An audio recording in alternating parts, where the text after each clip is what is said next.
Road Krishna coaching centre के इस mock test में आप सभी अग्निवीरों का स्वागत है। आइए आज देखते हैं हम सबसे पहले first passage.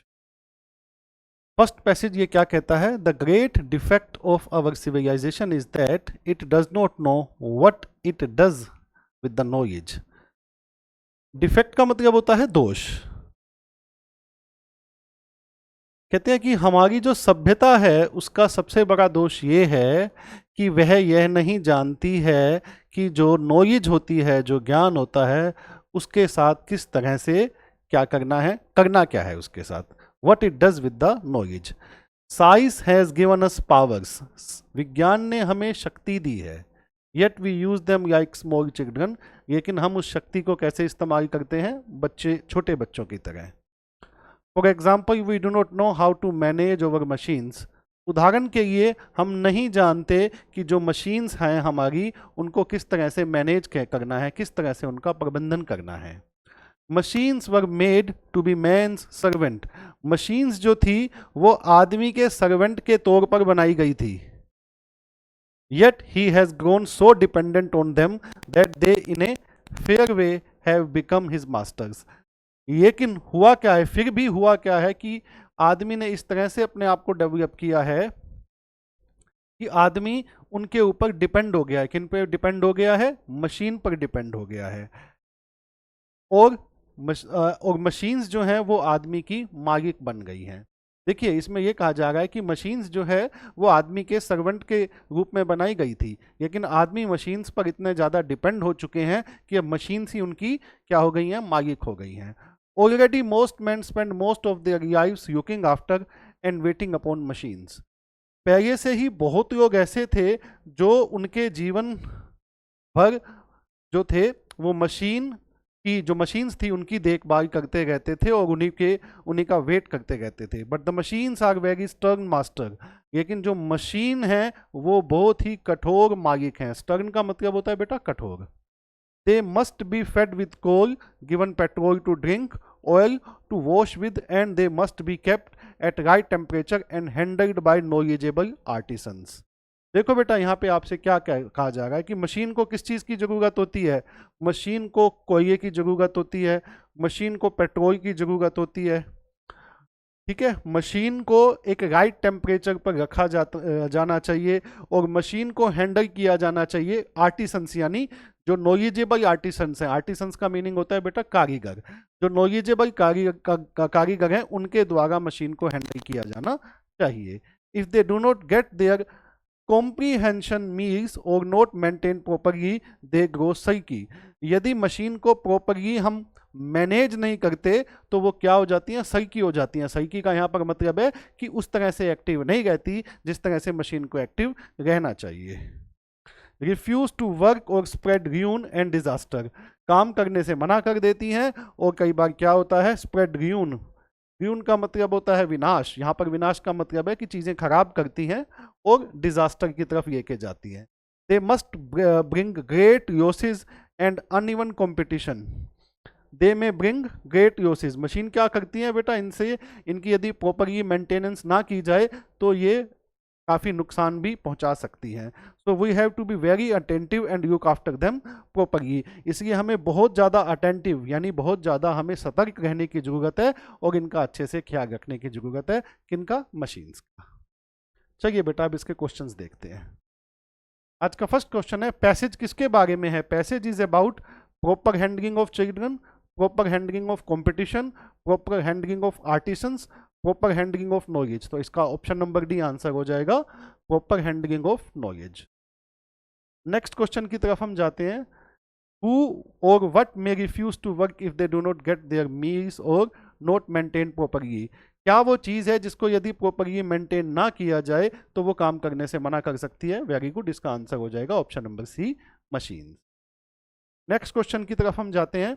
What has been made to be man servant, आदमी के सर्वेंट के लिए किसे बनाया गया था?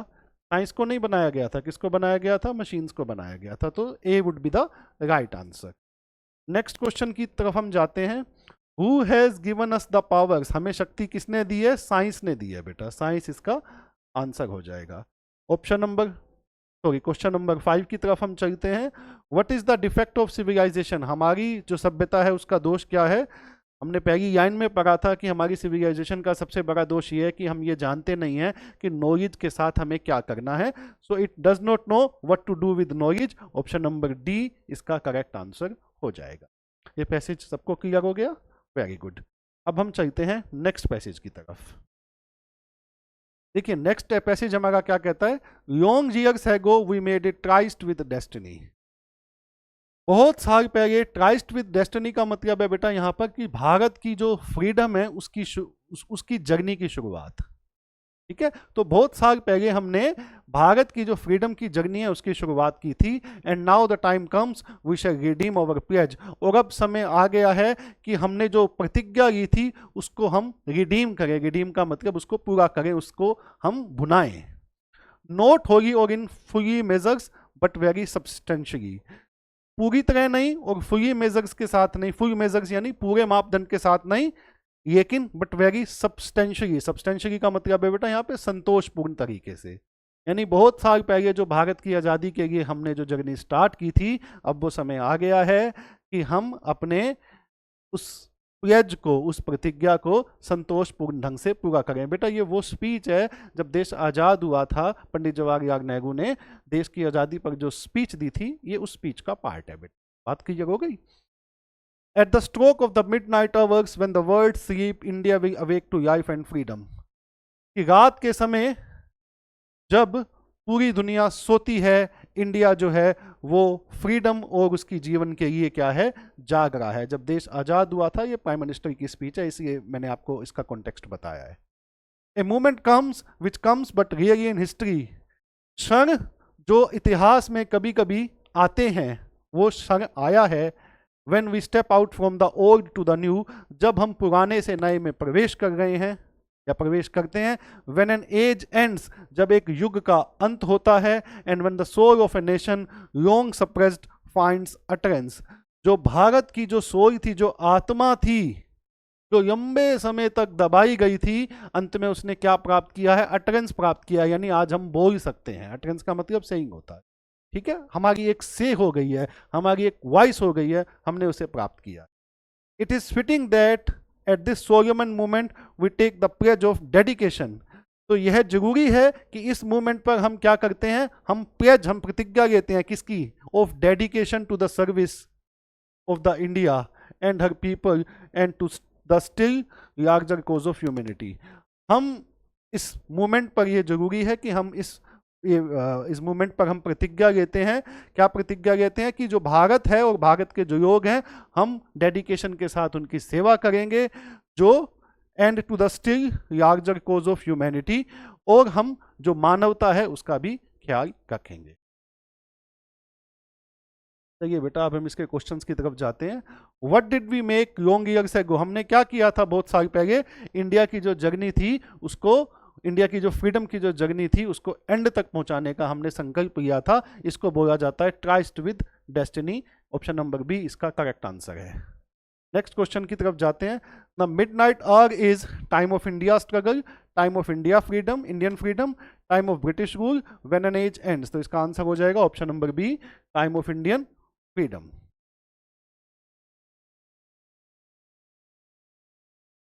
नेक्स्ट क्वेश्चन देखिए। When the rare movement comes in history, people raise voice against slavery, there is no social awakening, people revolt against the government, none of these. तो बेटा इसका आंसर हो जाएगा नन ऑफ दीज, क्योंकि ये तीनों ही इसके आंसर नहीं है। नेक्स्ट क्वेश्चन की तरफ हम चलते हैं। What pledge should be taken at this solemn movement, service to the suffering, service of India and her people, service to the sick, service to the society. तो इस मूवमेंट पर हमें क्या प्लेज लेनी चाहिए कि हम इंडिया और इसके लोगों की क्या करेंगे, सेवा करेंगे। देखिए बेटा अब हमें बताना है ईडियम एंड फ्रेजेस।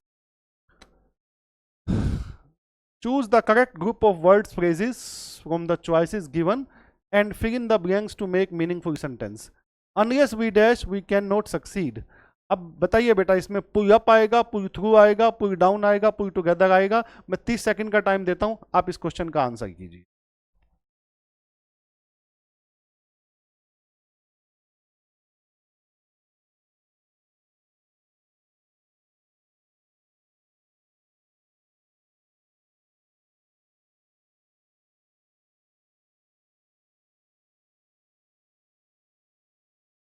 वो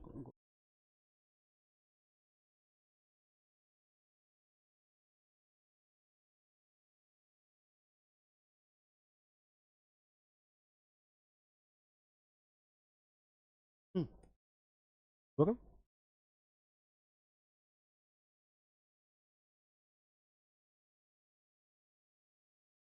जी बेटा, आपका यहाँ पर टाइम कंप्लीट होता है। बताइए इसका आंसर क्या होगा। Unless we dash we can not succeed, pull up pull through pull down pull together. तो बेटा इसका आंसर होगा option number B, pull through. Unless we pull through we can not succeed. Next question की तरफ हम चलते हैं। Next question है हमारा, all the teachers dash that Neha would stand at the top in the examination but she dash. यहाँ पे she के बाद बेटा डैश है, ठीक है। She dash short of their expectation. All the teachers expected, ठीक है बेटा। All the teacher expected that Neha would stand at the top in the examination but she rain short of their expectation. तो यहाँ पर rain short of their expectation, इसमें यह कहा जा रहा है कि जितने भी टीचर्स थे उनको ये उम्मीद थी, उन्होंने सोचा था, क्या सोचा था कि नेहा जो है वो एग्जामिनेशन में टॉप करेगी, लेकिन जो नेहा थी उनकी जो उम्मीदें थी उन पर पूरी तरह से खरी नहीं उतरी। अब बहुत से बच्चे कहेंगे यहाँ पे एक्सपेक्ट क्यों आएगा, थॉट और प्रिज्यूम्ड और टेम्प्ट क्यों नहीं आएगा। देखो बेटा, एक्सपेक्ट इसलिए आएगा क्योंकि जो एक्सपेक्टेशन ये है वो यहाँ पर पूरी नहीं हुई है। चलिए बेटा आगे चलते हैं। The thunder was accompanied dash a heavy rain. तो accompanied के बाद जो प्रपोजिशन आती है वो बाय आती है। ऑप्शन नंबर बी इसका आंसर हो जाएगा। आगे देखते हैं।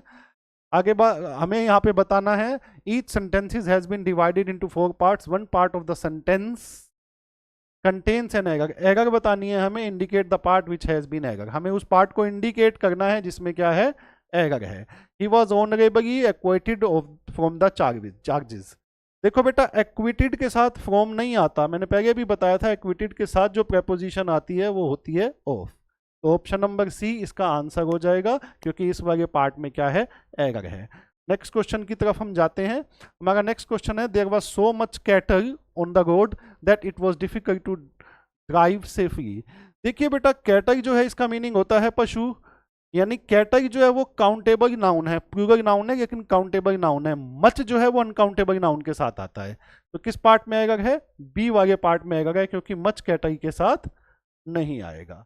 नेक्स्ट क्वेश्चन की तरफ हम चलते हैं। A person I met in the theatre was the playwright himself. अब यहाँ पर देखिए, ए पर्सन आई मेट, यहाँ पे पर्सन है जो पर्टिकुलर हो गया है।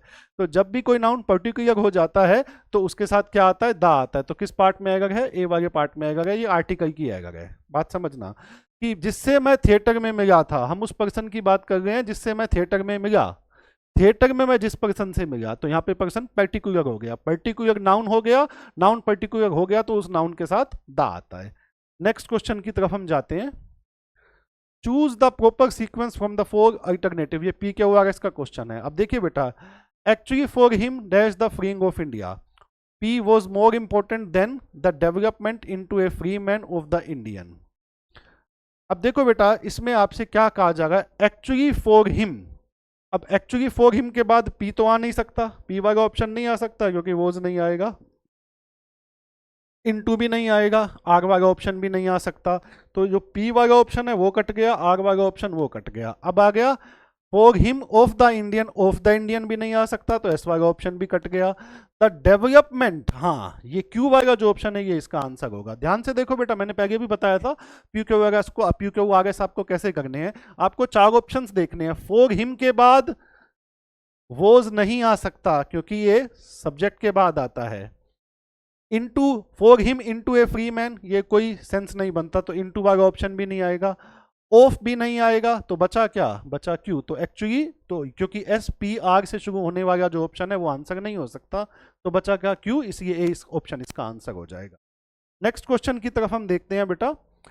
पोसिटी ऑफ फंड्स। अब देखो बेटा, ये सब्जेक्ट है पोसिटी ऑफ फंड्स, इसके बाद क्या आना चाहिए, इसके बाद आना चाहिए बेटा आपका कोई भी वर्ब आनी चाहिए। ये वर्ब है पी वाले ऑप्शन में, यूनिवर्सिटीज वर्ब नहीं है, ये तो नाउन है। एसेंशियल्स, ये भी वर्ब नहीं है। सफिशिएंट एक्सपेंडिचर, ये भी वर्ब नहीं है क्योंकि सफिशिएंट एडजेक्टिव है, एक्सपेंडिचर नाउन है। ऑर्डेन्स, हाँ ऑर्डेन्स क्या है, ये वर्ब है। ऑर्डेन्स तो वर्ब है, ठीक है। ऑर्डेन्स का मतलब होता है एक तरह से रोकना, और ऑर्डेन में एस लग रहा है ना, इसका मतलब वर्ब की फर्स्ट फॉर्म में एस या एस लग रहा है। तो यूनिवर्सिटीज वर्ब नहीं है, एसेंशियल्स वर्ब नहीं है, सफिशिएंट एडजेक्टिव है वर्ब नहीं है, तो ऑर्डेंस वर्ब है, यानी जो एस ऑप्शन से स्टार्ट होगा है ऑप्शन, वो आंसर है। तो ऑप्शन नंबर बी इसका आंसर हो जाएगा। नेक्स्ट क्वेश्चन की तरफ हम देखते हैं। द सिम्टम्स ऑफ, अब देखो बेटा सिम्टम्स होंगे, किसी चीज के सिम्टम्स होंगे, सिंपल सी बात है, सिम्टम्स होंगे तो किसी चीज के होंगे। तो एंड वाला ऑप्शन नहीं, वट वाला ऑप्शन नहीं, सीरियस वाला ऑप्शन नहीं, सेरिटी, एस वाला ऑप्शन इसका आंसर होगा।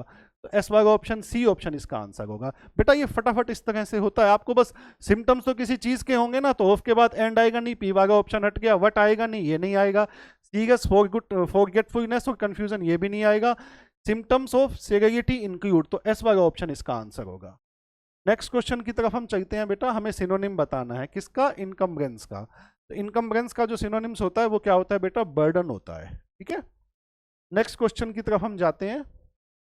हमें क्या बताना है बेटा अब आपको?